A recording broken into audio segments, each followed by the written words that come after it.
Bien, vamos a comenzar ahora la clase 6, que se denomina Hacia las escuelas de psicología. Muy bien.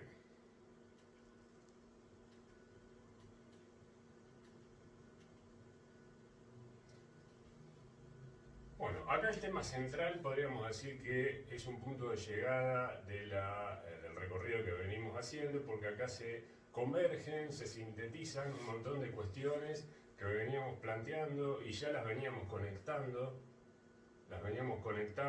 entre un audiovisual y el otro. Yo le iba haciendo menciones. Ahora acá vamos a hacer converger un montón de cosas que le van a dar un sentido integral, de conjunto, a cuestiones que estaban medias dispersas hasta ahora o no muy bien conectadas.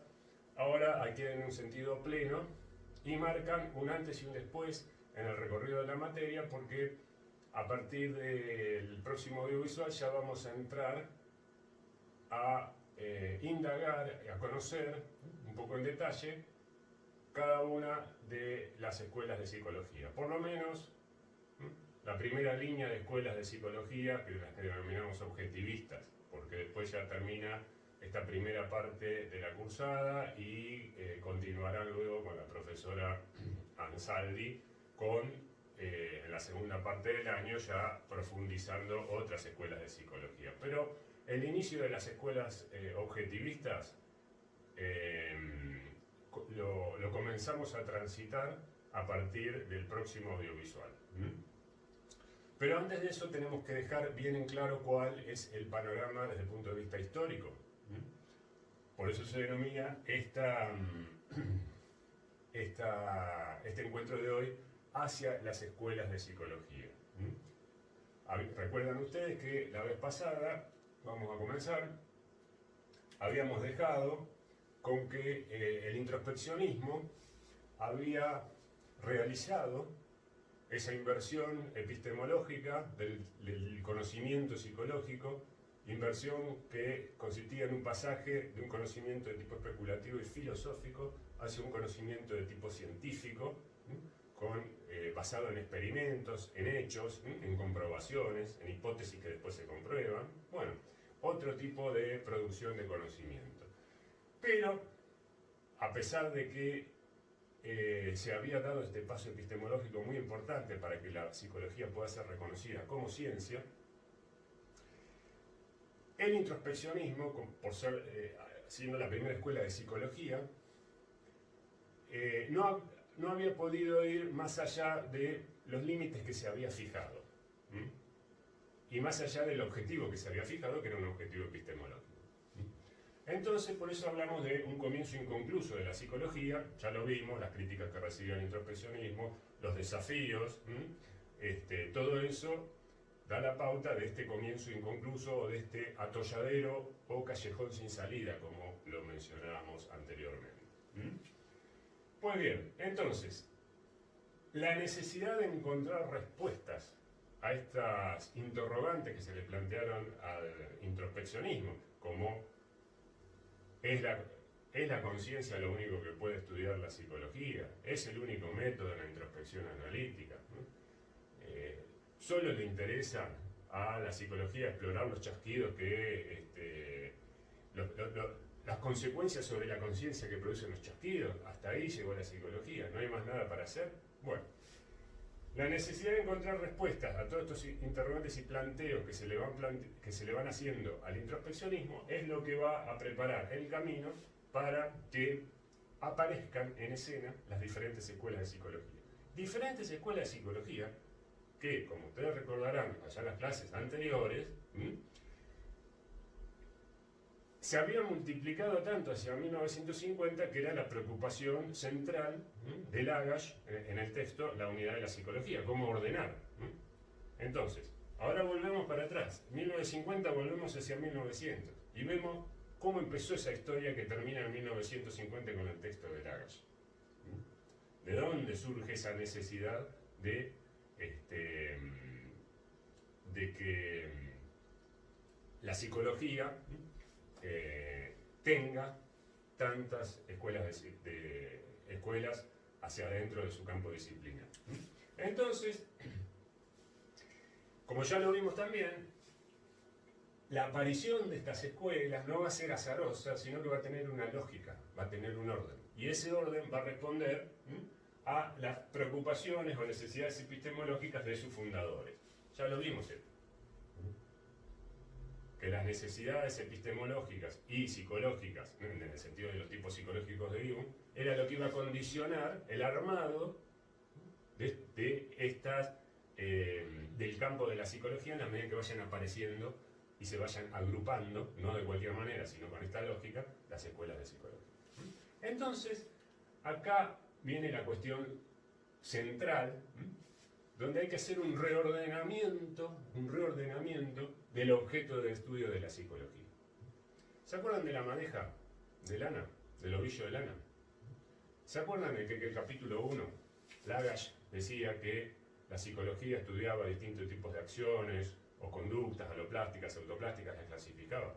Bueno, vamos a reordenar dentro del ovillo de la madeja estas múltiples acciones y conductas que estudia la psicología. Las vamos a reagrupar, a ordenarlas un poquito para conectarlas con el agrupamiento que tienen a partir de ahora las escuelas de psicología. Entonces, este objeto de estudio, la madeja, el ovillo de lana, lo vamos a partir o a dividir en tres secciones, tres dimensiones, así las llamamos, las tres dimensiones del objeto de la psicología. Y en torno a estas tres dimensiones van a ir creciendo las distintas escuelas de psicología. Se van a ir agrupando para estudiar cada una de estas dimensiones del objeto de la psicología. Que, les dejo el ejercicio, se corresponden de alguna manera con la clasificación autoplástica, aloplástica, las cuatro que hay adentro. Ustedes la pueden reagrupar en función de esto que vamos a decir ahora. Bien, ¿cuáles van a ser estas tres dimensiones del objeto de la psicología? Bien, la conciencia, la conducta y el inconsciente. O, si ustedes quieren en este orden, conducta, conciencia e inconsciente. Como ustedes verán, de vuelta los colores que habíamos planteado, el rojo para la línea del objeto y el azul para la línea del sujeto. Ahora voy explicando. A la conducta le van a corresponder todas aquellas escuelas de psicología de tipo naturalista u objetivista, tal como las habíamos visto con Lagash, capítulo 2. Cuando él describe la psicología naturalista, las 5 posiciones, la columna de la izquierda, ahí tenemos las escuelas de psicología naturalista que van a explorar la conducta, el mundo exterior, desde esta perspectiva. Y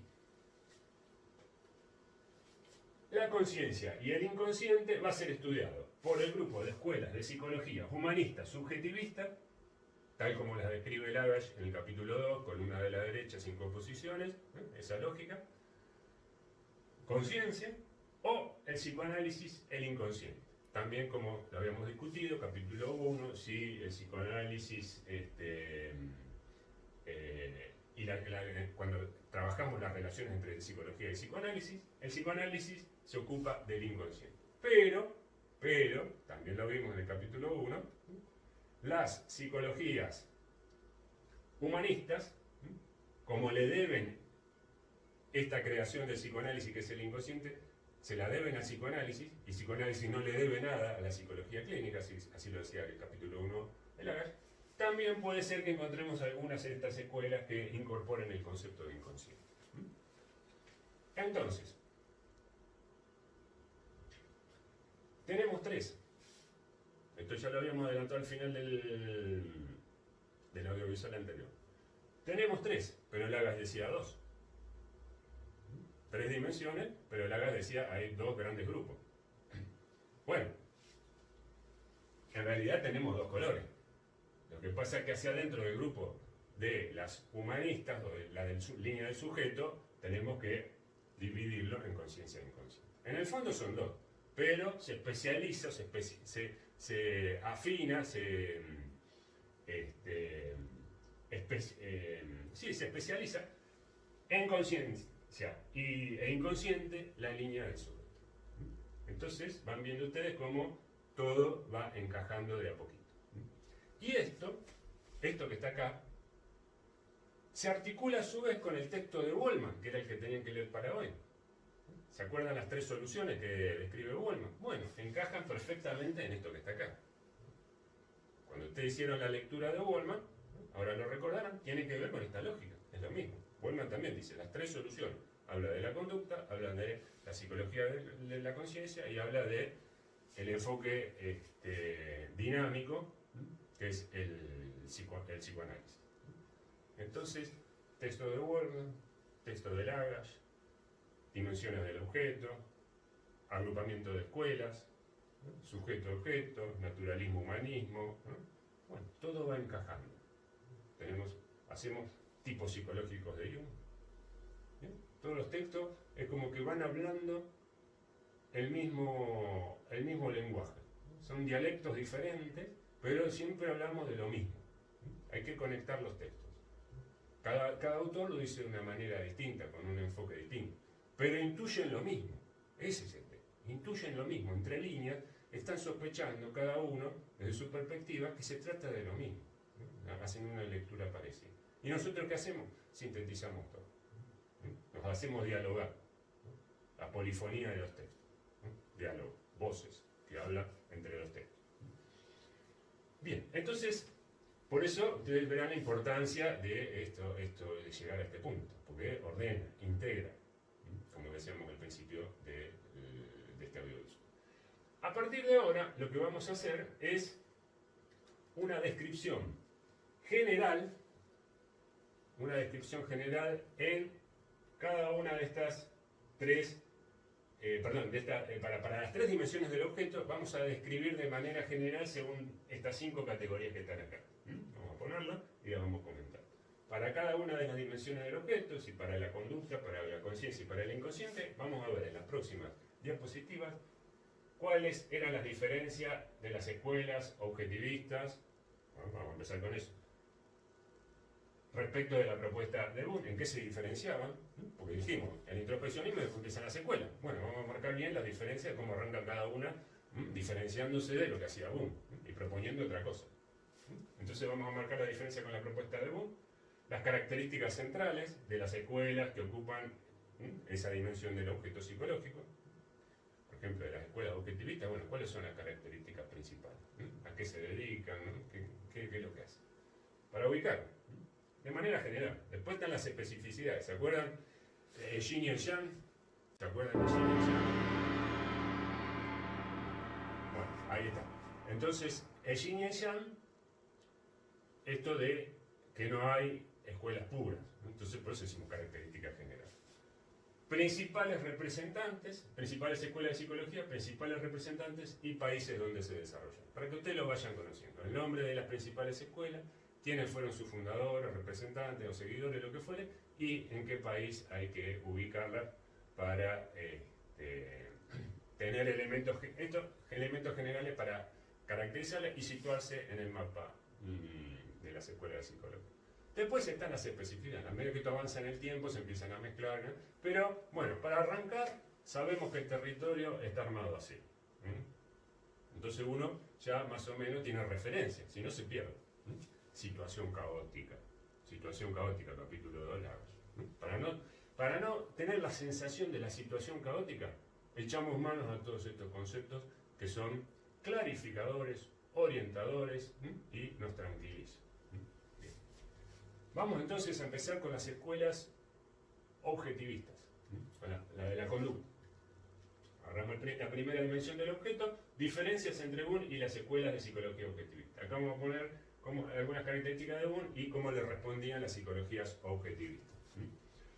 Boone trabajaba con elementos de conciencia, ¿se acuerdan? Sensaciones y sentimientos. Eso era lo que exploraba dentro de la conciencia.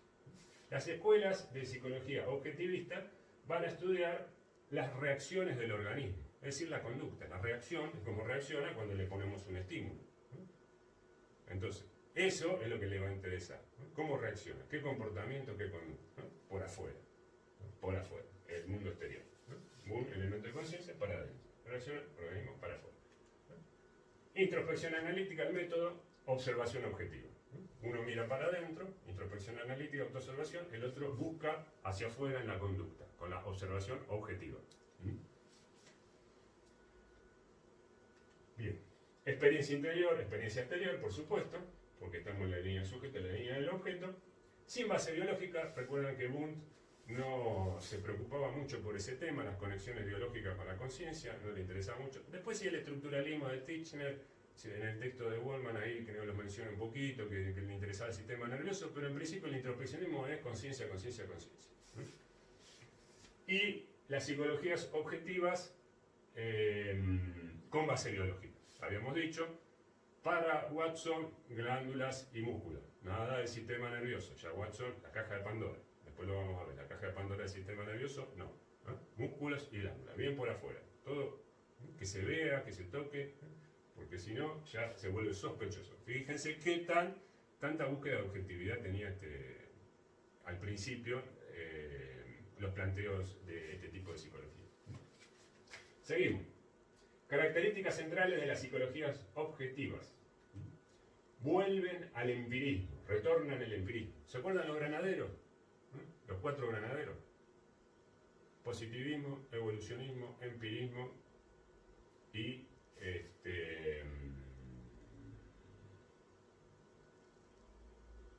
materialismo. Y materialismo. Bueno, acá tenemos el empirismo, ciencias naturales. El modelo de esta psicología van a ser las ciencias naturales. El empirismo, experiencia sensible, observación, trabajaban de esa manera en el laboratorio. La observación, el experimento, que el dato que permite formar el conocimiento venga de afuera, del objeto. El primer movimiento del conocimiento tiene que provenir del objeto. El objeto manda. ¿Se acuerdan del extrovertido? El objeto manda, lo manda al sujeto. Ahí está la verdad en el objeto.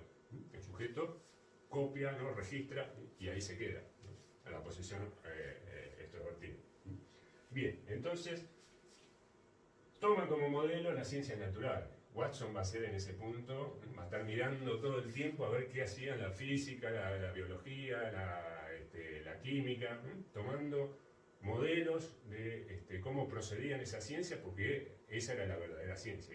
Y la psicología para Watson tenía que acercarse a ese modelo. Tenía que trabajar de la misma manera, al modo del objeto. Nuevas áreas para la psicología, diferenciándose de Wundt. La conducta manifiesta, como habíamos dicho, reacción, Wundt, elemento de conciencia, reacción del organismo, conducta manifiesta, estímulo-respuesta. Modelo, estímulo-respuesta. Cuando vayamos a Pavlov, dentro de 2 encuentros, ahí vamos a meternos en el reflejo condicionado, el modelo estímulo-respuesta. El organismo. El organismo, cómo responde ante un estímulo. Bueno, entonces, esto nada que ver con Wundt en el laboratorio. Esto da otras posibilidades. Es la conducta en cualquier ámbito de la cultura. El comportamiento del ser humano se lo puede estudiar en cualquier ámbito de la cultura. Hay que salir a observar y ver las conductas y ponerse en posición del conductismo clásico de Watson y analizarlas, hacer experimentos, modificarlas, ¿no? Explicarlas, todo lo que fuera. Pero esto da mucho más posibilidades, porque no estamos encerrados en el laboratorio. Yo puedo ir a las escuelas, ir a las fábricas, ir al servicio militar, ir a no sé a dónde, y ahí observar, y ver qué necesitan, cuáles son los comportamientos, si hay que modificar algo. Ahí va a estar el psicólogo conductista trabajando y creando nuevos hábitos, nuevos reflejos condicionados. Nos vamos adelantando a los temas que vamos a ir viendo en las próximas 3 clases. Cómo se va construyendo la psicología objetivista del funcionalismo a la reflexología y llegamos al conductismo. Estamos ahí, estamos en ese proceso. Ahora vamos a ver algunos de los personajes. William James, el primero que vamos a ver la clase que viene. Funcionalismo, Norteamérica. Podríamos decir, ya lo dijimos, la primera escuela de psicología norteamericana. Escuela objetivista, norteamericana, funcionalismo. Vamos a ver de qué se trata. Aquí empiezan las psicologías objetivas, se irradian desde Norteamérica fundamentalmente. Ya vamos a ver por qué. Acá tenemos a Pavlov, reflexología, Rusia.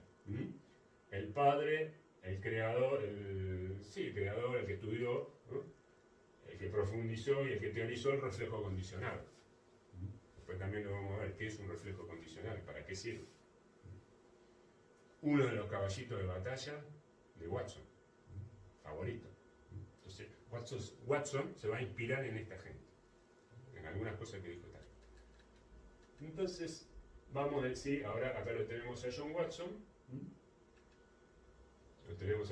también Norteamérica, y a uno de sus seguidores, Skinner.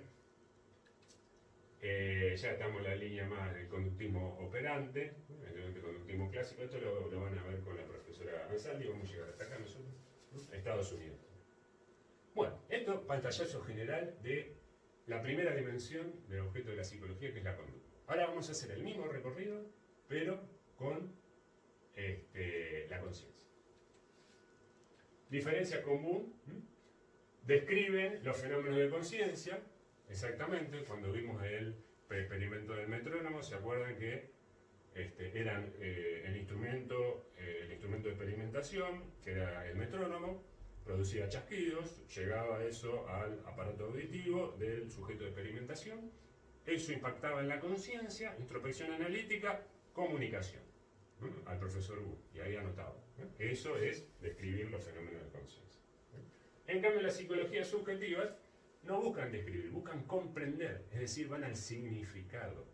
¿Se acuerdan que nosotros decíamos que los chasquidos carecían de significado, eran algo no muy divertidos, que no tenían que ver con la experiencia cotidiana de las personas?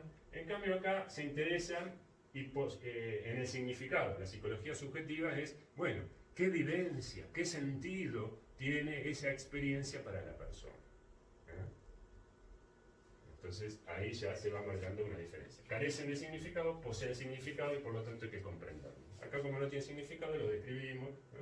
Es agrado, desagrado, tensión, relajación. ¿Se acuerdan el eje cartesiano tridimensional? Bueno, descripción, nada más. No necesitamos más. Se consideran solo las variables de laboratorio. Era una conciencia de laboratorio, todo encerrado ahí. Esos eran los límites del introspeccionismo. Ahí está el comienzo inconcluso, los límites y la explicación de por qué el comienzo fue inconcluso para la psicología, porque se fijó esos límites. En cambio acá se incluyen factores sociales y culturales, ¿no? El significado que tiene, la comprensión de eso, cómo influye en la interpretación, ¿no? De la vida, de lo que nos pasa, etcétera, etcétera, etcétera. Otro enfoque completamente distinto, mucho más rico, por supuesto, y que tiene que ver con las personas, no con los sujetos de experimentación, con las personas de todos los días, cada uno de nosotros, distintas culturas, etcétera, etcétera. Bien, vamos entonces, seguimos con las diferencias. Bueno, acá tenemos que ir al texto de Wellman para entender esto, ¿no? Las ciencias naturales, ahí, texto de Wellman, Windelband, agarren ese párrafo y dice, Windelband, clasifica, las ciencias naturales, dice, son nomotéticas, y las ciencias culturales, ahí ponemos a la psicología subjetiva, estudian idiofenómenos. ¿Qué quiere decir esto? Que Wundt, y acá viene el sistema de ejes cartesianos, buscaba leyes, leyes como la física, gráfico, eje cartesiano, ¿se acuerdan la velocidad, la aceleración que hacíamos dibujitos, todo eso, leyes, fórmula? Bueno, eso era lo que quería hacer un poco Wundt, traducir la experiencia psicológica a ese tipo de lenguaje. Entonces, nomo es ley, ¿no? Norma, nomotético. Entonces busca leyes, busca principios que regulan, ¿no? o que explican a partir de una fórmula, ¿no? o de una cuestión muy genérica, ¿no? por qué pasa lo que pasa, y de ahí, a partir de ahí, bueno, poder predecir o hacer algún tipo de anticipación. En cambio, la psicología subjetiva, las ciencias culturales tienen otro enfoque, como van más hacia el sujeto, estudia, dice Windelband, idiofenómenos. Idio, la raíz, el prefijo idio, significa lo singular, lo de cada uno. Por eso se habla de la idiosincrasia de un pueblo, ¿no? Es decir, la forma de ser de ese pueblo, que es distinto a la idiosincrasia de otro pueblo. Entonces lo idio busca la especificidad, ¿no? La singularidad, ¿no? Lo que lo diferencia del otro, el rasgo propio, esencial. Entonces por eso decíamos el significado de los factores culturales, sociales, ¿no? Cada uno, ir hacia el sujeto, ¿no? Hacia el enfoque estadístico, normas, leyes, enfoque estadístico, lo que vale para todos, ¿no?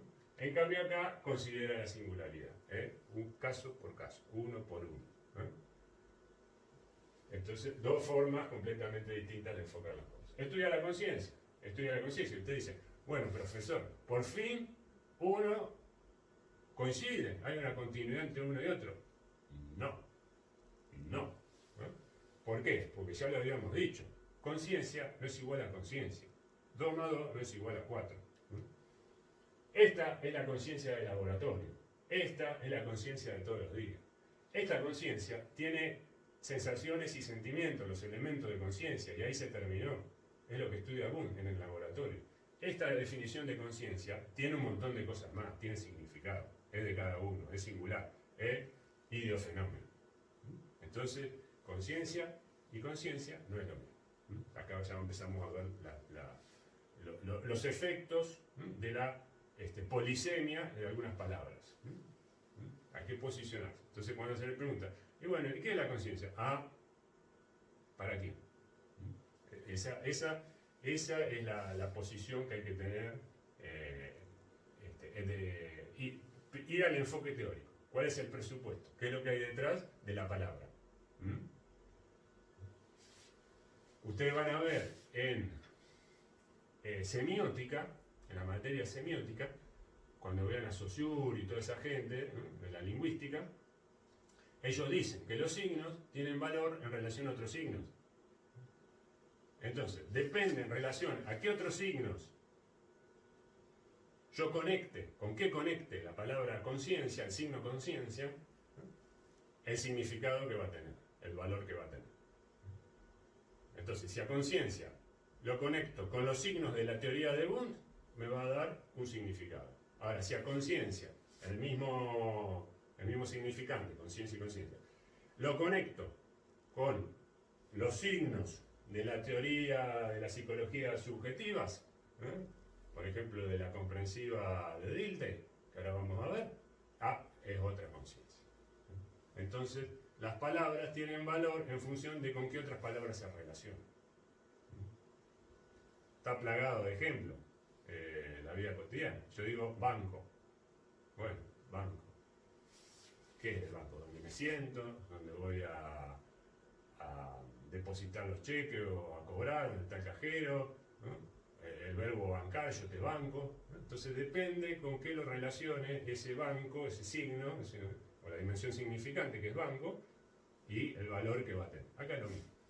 Pero acá pasa también muy seguido en psicología. Por eso depende de la teoría. Esa es la pregunta que hay que hacer cuando uno lo interpela sobre qué significa tal palabra. Bien, seguimos. Este desvío, pero esto es muy importante porque hay que estar atento, y hay que estar alerta y advertido.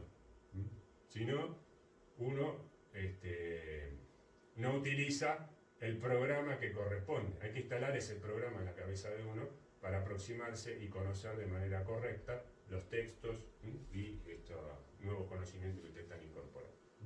Seguimos entonces. Vamos ahora a características centrales de la psicología subjetiva. Ya se adentran en la subjetividad consciente, tal como la veníamos describiendo. Entonces, ¿qué pasa? ¿Dónde ubicamos a la subjetividad consciente? ¿Dónde se la ubica? En un esquema de estímulo-respuesta, si este es el organismo, la subjetividad consciente la vamos a poner acá. Entonces ellos hablan de que hay una organización. Para nosotros va a ser el sujeto. Entre el estímulo y la respuesta aparece lo que ellos llaman una organización. La Gestalt dirá serán los principios que regulan nuestra percepción. Cuando percibimos, dentro nuestro, en nuestra mente, siguiendo a Kant, por eso se les denominan neokantianos a los gestaltistas, siguiendo a Kant, dice, en nuestra mente hay leyes, principios que el estímulo que viene cuando percibimos algo lo reorganiza y después llega a la conciencia. Entonces cada uno percibe de una manera distinta.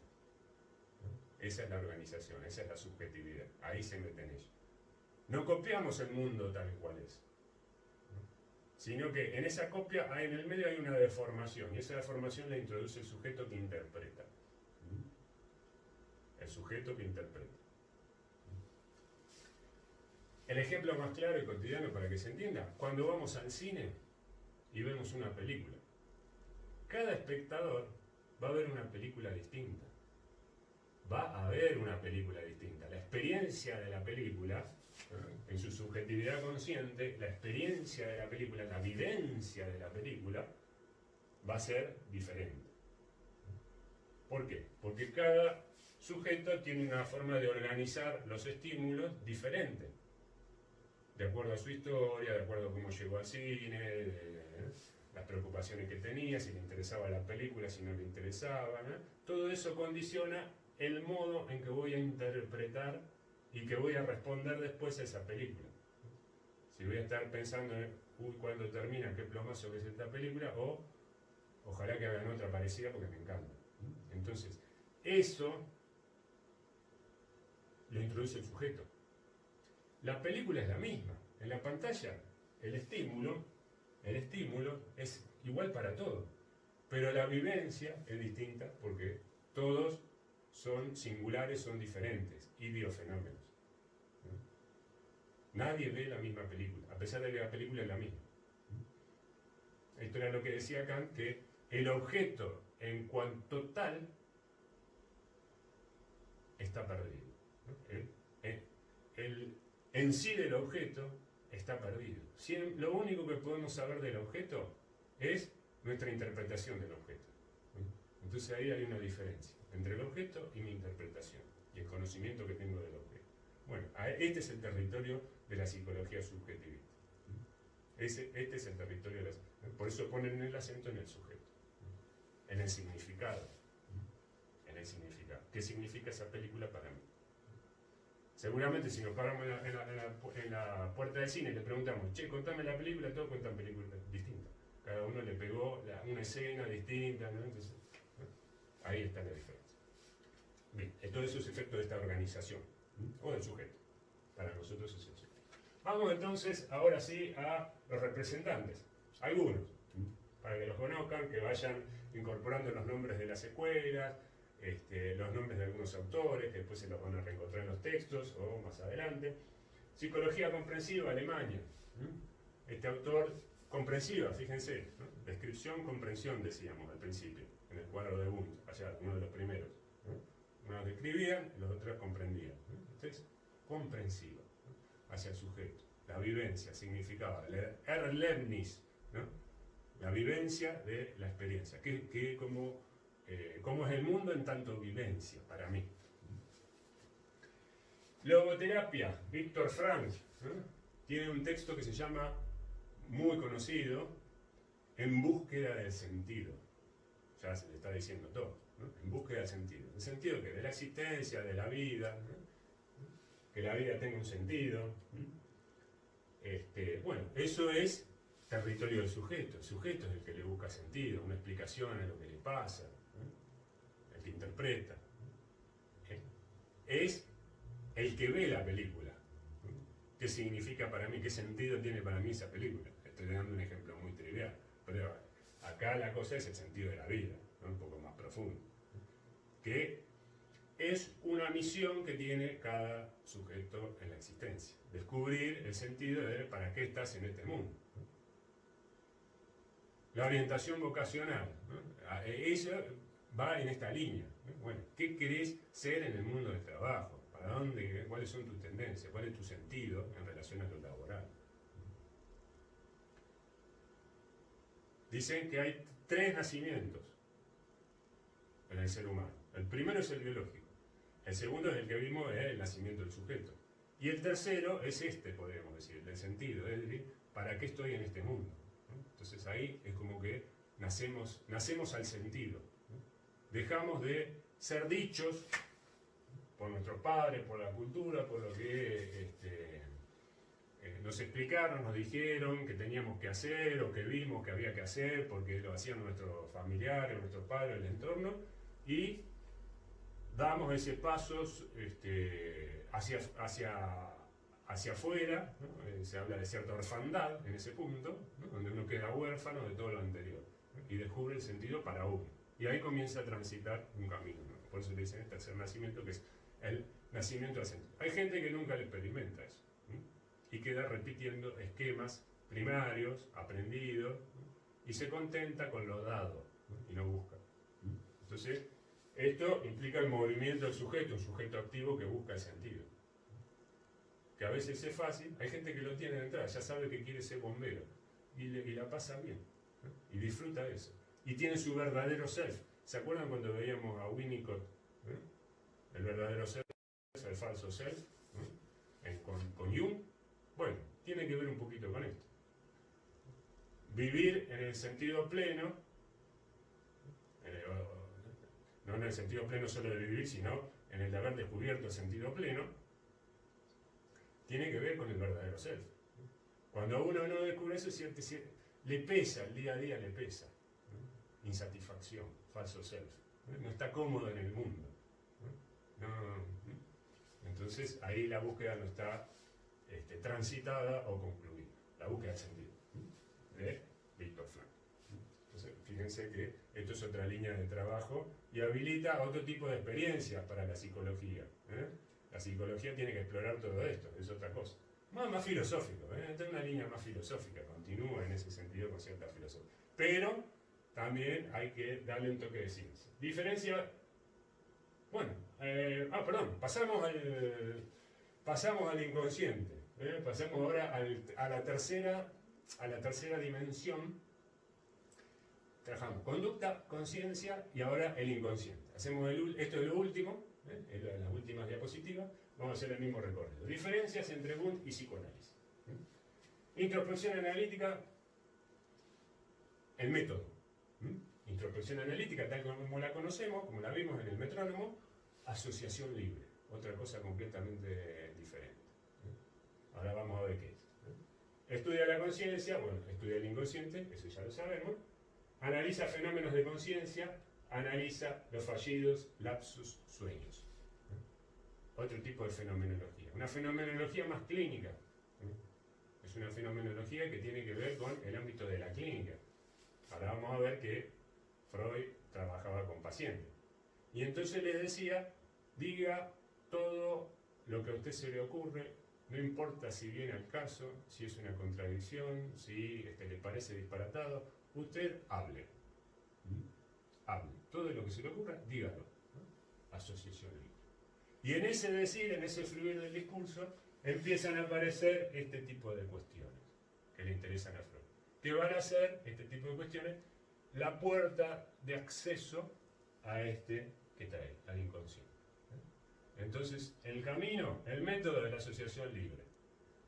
Los tropiezos en el discurso son esos, lo que no funciona, los restos, como le dicen los psicoanalistas, los restos del discurso. Ahí donde el discurso falla, no tiene importancia, porque soñar en la época de Freud era algo más ligado a la magia y a algo sin sentido, y sin embargo Freud se interesa por eso, por lo que a nadie le interesaba, por los restos. Y ahí encuentra material para ir definiendo este nuevo objeto de estudio para el campo psi, que es el inconsciente. Seguimos con la diferencia. Trabaja con sujetos adiestrados, sanos, como lo vimos en la experiencia del metrónomo. Trabaja con sujetos neuróticos, así eran los pacientes clínicamente de Freud, con los que trabajaba, y que padecen síntomas. La neurosis fóbica, la neurosis obsesiva, la neurosis histérica, cada uno con sus síntomas, y él estudiaba ahí, desde el punto de vista clínico, el significado de estos síntomas, ¿no? Hacia dónde, qué había detrás de estos síntomas. Por eso dice Goleman el punto de vista dinámico, la causalidad psíquica. Causalidad psíquica, punto de vista dinámico, Goleman, ¿no? Tercera solución, punto de vista dinámico, causalidad. ¿No? ¿Sí? En la conciencia, lo que experimento, ¿cuál es la causa? Y la causa está en otro lado, en el inconsciente. Wundt trabajaba en el laboratorio, en un ámbito científico.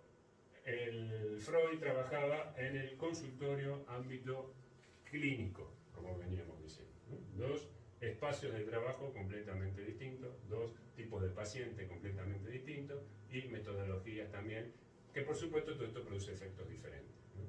Y abren a conocimientos muy diferentes, ¿no? Estamos en la tercera dimensión del objeto de la psicología.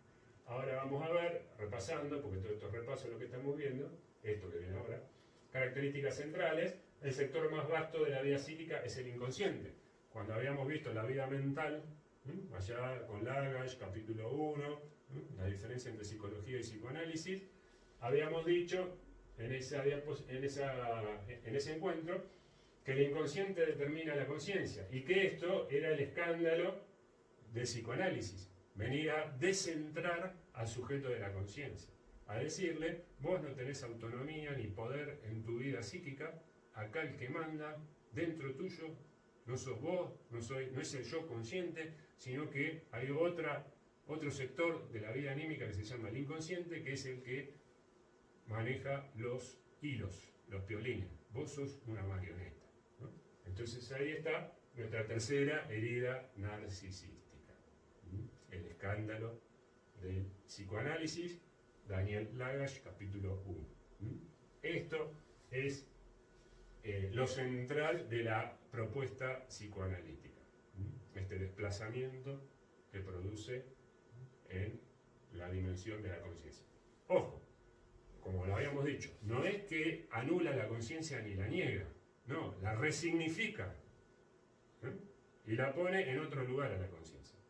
Entonces acá ya tenemos otro significado de conciencia, tercer significado, boom, psicologías subjetivas, y ahora tenemos una conciencia que depende del inconsciente, de los fenómenos del inconsciente, está conectada de alguna manera, y puede influir sobre los fenómenos del inconsciente, porque tampoco es que es una conciencia pasiva, no, precisamente el tratamiento psicoanalítico es para desmontar algunos armados del inconsciente, que están reprimidos, que están olvidados en la memoria, porque el inconsciente es memoria, están reprimidos, olvidados, y entonces el trabajo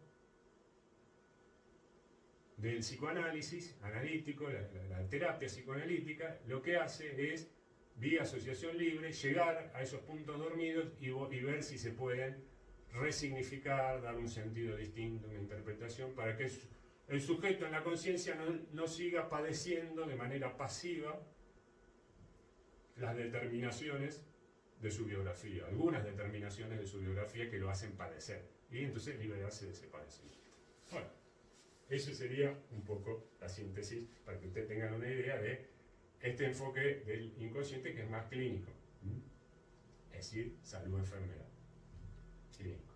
Vamos entonces ahora a los representantes, y con esto vamos a ir terminando. Psicoanálisis, ahí lo tenemos a Freud, austríaco, padre del psicoanálisis, patriarca del psicoanálisis. Acá lo tenemos a Jacques Lacan, escuela francesa. Lo que tiene el psicoanálisis es que después se va diversificando en muchas... se reinterpreta, se hacen relecturas de la obra freudiana. Entonces la escuela francesa, Lacan, acá tenemos, hay varios representantes, pero uno de los que más ha pegado en nuestro país, que se lo sigue mucho, es Jacques Lacan. Estamos en Francia. Tiene toda una interpretación desde la lingüística, del inconsciente estructurado como un lenguaje, etcétera, etcétera. Ustedes después lo van a ver eso. Que es una lectura de la obra freudiana. Una interpretación de la vasta obra freudiana. Entonces, se hacen muchos recorridos. Aparte, Freud tiene distintos momentos de producción. Bueno, ¿sí? Ahí está. El psicoanálisis no es algo homogéneo, sino que tiene... Y después tenemos la escuela, la otra escuela, línea también, otra de las líneas, que es la escuela inglesa. Acá tenemos a Melanie Klein, psicoanalista de niños, Inglaterra, escuela inglesa, otra forma de leer a la obra freudiana. Y allá Donald Winnicott, también pediatra inglés, psicoanalista inglés, que hizo aportes muy interesantes para la comprensión de la psicología del desarrollo en la primera parte, en la niñez. Ustedes seguramente lo van a ver en teorías del desarrollo, infancia y adolescencia, seguramente. todo lo que es el concepto de objeto transicional, ese objeto intermediario, cuando el chico se empieza a despegar de la madre y la madre se ausenta, ya no está todo el tiempo presente, y bueno, aparecen objetos, juguetes, o pueden ser cualquier tipo de objeto, un pedacito de tela, que el chico se entretiene con eso. Entonces, dice Winnicott, ahí empieza la cultura. Hasta que llega la madre de vuelta en ese intervalo, entre la experiencia, entre la nueva experiencia de satisfacción con la madre y esa ausencia, el chico tiene que hacer algo. Y entonces empieza a explorar el mundo, empieza a dar un sentido, un significado, se apropia de objeto transicional, la zona o el espacio transicional. Bien, con esto vamos terminando. Ahora, como siempre, hacemos la diapositiva de síntesis, que siempre recomendamos la síntesis porque el resumen de lo que uno lee, de lo que uno estudia, a ver qué me quedó en un cuadrito, unas pocas palabras, resumir, articular, relacionar, sintetizar, abstraer, todos esos movimientos cognitivos que el estudiante universitario tiene que hacer, y que, bueno, es lo que va produciendo el conocimiento y la formación de ustedes. Ustedes se van apropiando de esa manera de los conocimientos y se van formando y modelando para su futuro profesional. Ese trabajo hay que hacer. Bien, entonces tenemos las tres columnas, para relacionar todo lo que veníamos con una nueva vuelta de tuerca. Pueden ir relacionando con los anteriores esquemas que habíamos hecho también. Fundamento psicológico-epistemológico, ¿cuál es la escuela de psicología que le corresponde? Y ahora la dimensión del objeto de la psicología, le agregamos otro término. Entonces, teníamos, esto ya lo sabemos, algunas cosas son repasos, otras son agregados o reagrupaciones, para que ustedes vean cómo se puede jugar con esto. Introvertido, la línea del sujeto; extrovertido, la línea del objeto; escuela de psicología, psicología subjetivistas, humanistas o el psicoanálisis, se encargan de estudiar el sujeto. Acá tenemos más el tipo introvertido, los fundadores. ¿Por qué? Porque la mirada para producir conocimiento es hacia adentro. Entonces exploran el sujeto, los de acá de esta línea, entonces tenemos este tipo psicológico y la correspondiente producción epistemológica. En cambio, acá, el extrovertido va hacia el objeto, la psicología subjetivista naturalista, hacia el mundo exterior. De vuelta. Y entonces las dimensiones del objeto, bueno, repasamos, ya las intuyen ustedes: conciencia e inconsciente quedan de este lado, en color azul; conducta queda acá abajo, en color rojo. Y acá tenemos, por supuesto, la propuesta de Lagash, 2, que son 3. Depende cómo lo ven. Wallman también, allá lo podemos ver a Wallman, y acá también está Wallman, las tres soluciones. Entonces ahí quedan, como les decíamos hace un rato, todo articulado, o medianamente articulado los textos. Lagash, tipos psicológicos. También pueden ir a buscar allá la concepción del sujeto que vimos al principio, que lo pueden relacionar con esto. Wallman, y ahí la cosa va a marchar. Bien. ¿Qué tenemos que hacer para el encuentro que viene? Ya vamos entrando en la parte final de este recorrido, de esta primera temporada, podríamos decir, de la materia, que es el primer cuatrimestre. Después te van a ingresar en la segunda temporada de la materia con la profesora Ansaldi. Entonces, para la próxima, que arrancamos con, como les dije, la línea de la psicología subjetiva, vamos a empezar a explorarla, va a ser un primer recorrido. ¿Qué vamos a ver las próximas tres clases? Vamos a ver funcionalismo, la clase que viene; después reflexología, Pavlov; funcionalismo, James; reflexología, Pavlov; conductismo, Watson. ¿Cómo arranca el conductismo? La conexión de esas tres líneas de psicologías objetivas. Entonces, para la próxima, texto de Miller, Introducción a la Psicología, leen el capítulo William James, filósofo. Ahí tienen una descripción de la biografía de James en un principio, cómo trabajaba él, y el creador del funcionalismo norteamericano, primera escuela de psicología norteamericana y primera escuela de psicología objetivista que vamos a ver. Bien, entonces nos encontramos en el próximo audiovisual y para trabajar este texto y el tema de funcionalismo. Bueno, nos vemos. Gracias.